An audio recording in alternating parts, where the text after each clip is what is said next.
नमस्कार दोस्तों और नमस्कार प्रधानमंत्री जी। आपके किसान विरोधी काले कानून के बाद पंजाब के बुजुर्ग किसान प्रीतम सिंह ने आत्महत्या कर ली।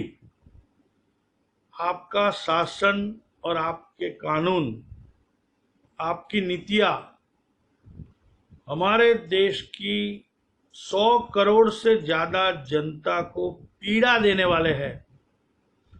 आपके हर कानून, हर नीति के अंदर आपके मन चाहिए उद्योगपति को फायदा और हमारे देश की गरीब और मिडिल क्लास की जनता को पीड़ा देने वाले हैं। आपने कल लच्छेदार भाषण दे दिया, उसके अंदर आपने काफी बात छुपा दी। आपने किसानों को कहा कि दूसरे मैन्युफैक्चररों की तरह आप भी अपनी फसल किसी को भी बेच सकते हो।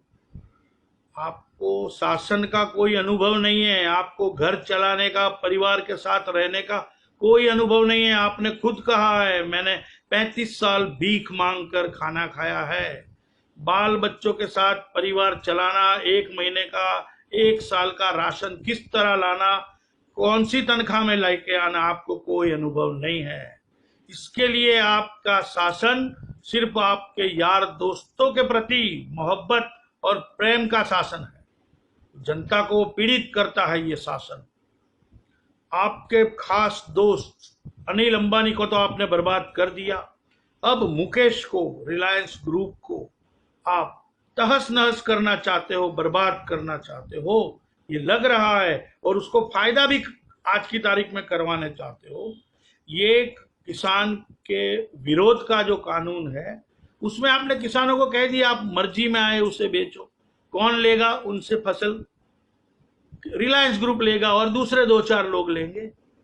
सारा माल रिलायंस के उसकी गांड के नीचे आ जाएगा। कहने का मतलब ये है मेरा, उसके ऊपर वो बैठ जाएगा। जैसे गेहूं तो बोले नहीं है, वो अपनी मर्जी के भाव देगा। और उसका जो प्लान है, वेल प्लान, वो बन चुका है। इसके लिए तो विश्व के बड़े बड़े उद्योगपतियों ने 5 से 6 लाख करोड़ का इन्वेस्टमेंट रिलायंस में करने का मन बनाया कि हिंदुस्तान का किराने का जो मार्केट है वो हम हासिल कर लेंगे।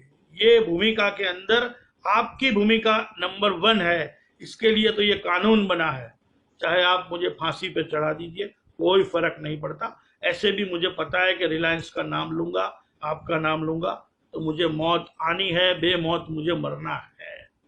पर मुझे आज जो कहना है मैं कह रहा हूं। पर मैं साथ साथ में देश में जहां कांग्रेस की और दूसरे पार्टियों की सरकार है, उसको भी कहना चाहता हूं कि हम रिलायंस के मार्केटों का, रिलायंस के मॉल का बाइकआउट करेंगे। अगर ये नहीं करते तो मतलब ये होता है कि मोदी जी के ये कानून को आप सपोर्ट कर रहे हैं। तभी तो रिलायंस का शेयर 875 वाला 2300 रुपए पे पहुंच गया है। देश के गरीब लोगों को जीवन जरूरियात की चीजें, अनाज दुगना तिगना भाव में आने वाले समय में मिल सकता है। मोदी जी, ये आपकी नीति है। और आप ये भी कहोगे कि मैंने देखो किसान के भाव दुगने कर दिए। किसान को कुछ नहीं मिल रहा है। आज भी बिचौलिए नहीं होंगे, छोटे छोटे दलाल नहीं होंगे तो सारा माल कौन लेगा? रिलायंस वाला ही लेगा। और रिलायंस वाला पिछले काफी समय से हिम्मतनगर डिस्ट्रिक्ट का और जो प्रांतिज का इलाका है गुजरात, वहां से सब्जियां ले रहा है। उसने सब कुछ देखा हुआ है कि रेट कैसे बढ़ते हैं, कैसे गिराए जाते हैं। इसके लिए तो विदेशी इन्वेस्टर आए हैं। और आपको मोदी जी पता नहीं है, आपने बोलते बोल दिया कि कोई भी मैन्युफैक्चर अपना माल मर्जी में आए वहां बेचे।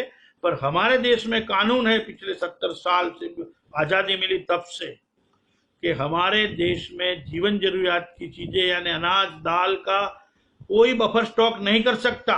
और आप ये कानून लाकर ऐसा ही साबित करना चाहते हो कि सारा माल अपने यार दोस्तों के पास ही रहेगा, वो मन में आए वो भाव पे माल बेचेंगे। ऐसे भी आपने क्या कर लिया, 5 साल पहले ये दालों के दाम 200-200 रुपए किलो थे, तो आपने क्या कर लिया? कुछ किया? हाथ ही अद्दर कर लिया था ना। आज यही सीन है। आज भी रिलायंस के मॉल में, टाटा के मॉल में, टाटा की चीजें, जो दाल खुदरी यानी छूटक में 100 रुपये 90 रुपये मिलती है, उनकी पैकिंग में 130 140 रुपया मिल रही है। और आने वाले समय में ये लोग यही करेंगे तो देश के 80-90 करोड़ गरीब लोग क्या खाएंगे, क्या खाएंगे? फिर आप कौन सा खाना दोगे इनको? जो आज 5 किलो राशन में अनाज आता है, इसके अंदर 1-1.5 किलो सड़ा हुआ अनाज आता है। ये नीति आपकी हमारे देश की जनता को बर्बाद करने वाली नीति है मोदी जी। आपकी हर बात में 4-5 बातें हैं। कल के आपके प्रवचन में ही आप पकड़ा गए हो, आपने बोला हम किसानों को रेट दिलवाएंगे, देंगे नहीं बोला है आपने। मैंने आपका भाषण पूरा सुना है, इसके लिए मैं कह रहा हूं। और मुझे अभी भी शक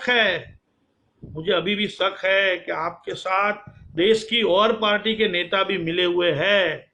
ये मुकेश अंबानी ने सबका मुंह बंद कर दिया होगा।